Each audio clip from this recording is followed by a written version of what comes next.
Sehirli torba. Biri var idi, biri yox idi. Gözəl bir kənddə Səməd adlı nadinc bir oğlan vardı.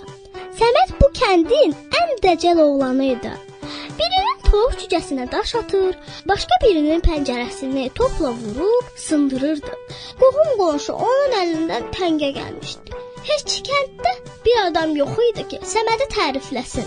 Hamı danlayırdı. Bir gün Eldar baba onu yanına çağırıb dedi: "Səməd, mənim oğlum, sən istəyirsən, mən elə eləyim ki, səni heç kim danlamasın."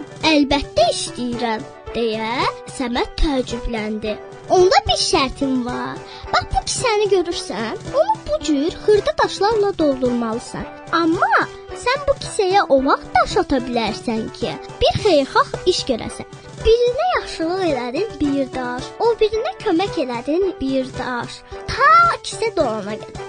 Onda söz verirəm ki, səni heç kim danlamayacaq. Ondan sonra nə istəyirsən elə, heç kim səni danlamayacaq. Razısan?" Səməd biraz düşünüb razılaşdı. Baba kisəni həyətdəki ağacın budağından asdı. Günlər keçir, Səməd hər gün kəndi dolaşır, biri üçün odun yarır, başqasına su daşıyır, yaşlılara kömək edir və hər xeyirxah işdən sonra kisəyə bir daş atırdı. Hər dəfə də kisənin içinə baxır, səbirsizliklə onun dolmasını gözləyirdi. Beləliklə bir ay keçdi.